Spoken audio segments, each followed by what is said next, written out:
Hello, everybody. Welcome to the Political Vigilante. I'm here with the host of Congressional Dish, Jen Briney. And Jen, I wanted to have you on the show now. I mean, there was a whole week after the election.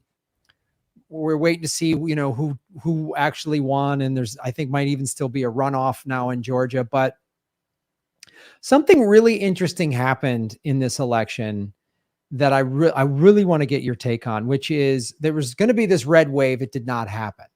A lot of the Trump-backed candidates did not win, but a lot of regular Republicans did.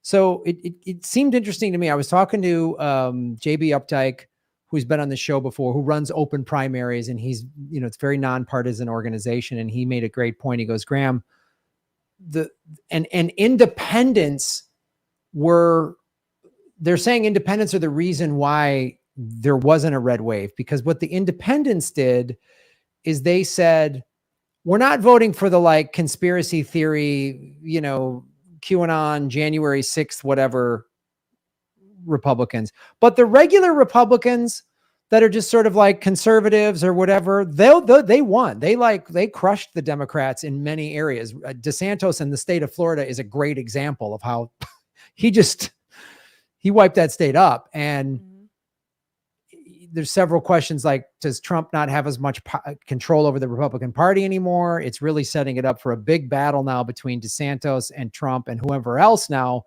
wants to run at the Republican nomination. But and then an article came out in The Hill that said they polled voters, and 59% of the people polled said if it ends up being Trump versus Biden again, they're voting third party. They're voting independent, which tells me that the country is kind of fed up with this red blue stuff. And I've just seen it as a comedian just traveling around. I just finished, recording a special, and it's an hour, and I'm making fun of the whole, I make fun of Biden, I make fun of Trump, I make fun of both parties.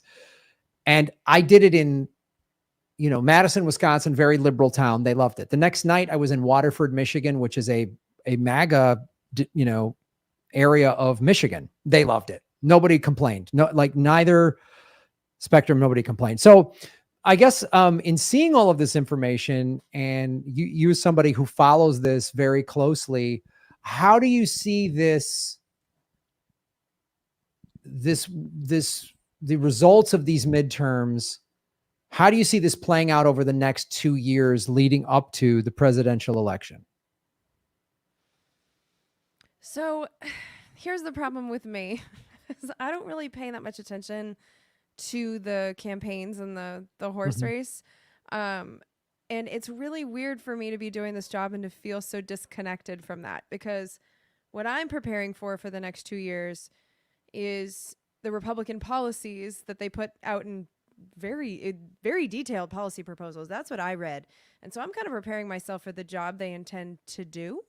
And it just seems like that is not your question, even though it should be. No, but it relates. We should be judging them on that. And yet it does seem to be nonsense. How close are they to Trump? Does Trump endorse them? That's the conversation that we seem to have about these elections. Right.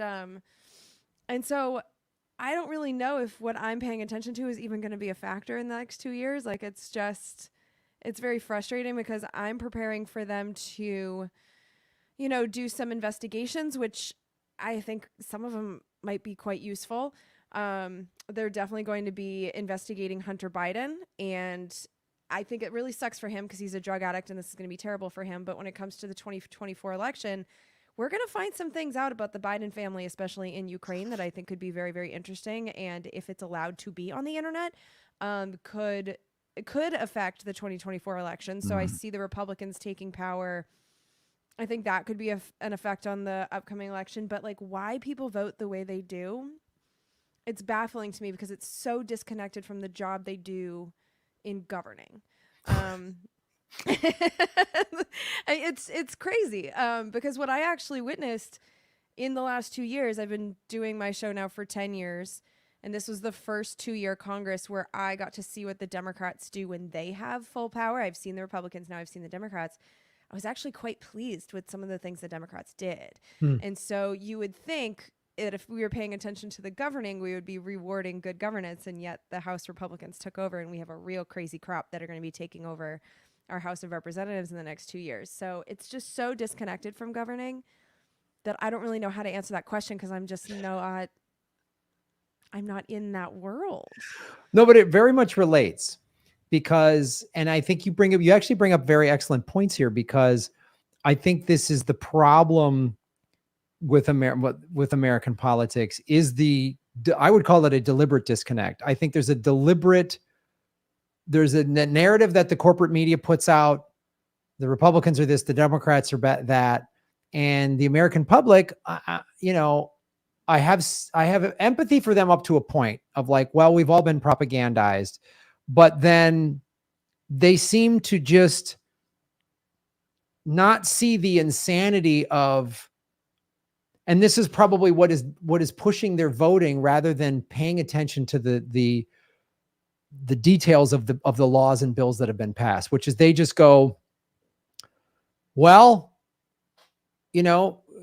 some of the people that just voted the Democrats out, and I'm not a fan of either party at all. I don't vote for either one of them, but they'll just do that. Like, well, gas is $6 a gallon, so that's Joe Biden and his gang. Get them out of there, without looking at like, well, have they passed bills that have made your lives better?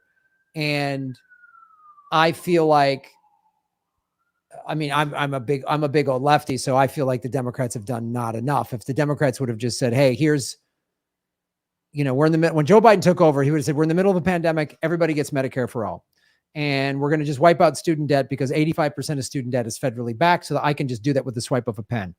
And, instead of this bailout money going to Wall Street, no one's going to be behind on rent. Like in most other countries, no one's back on rent. They just paid their rent.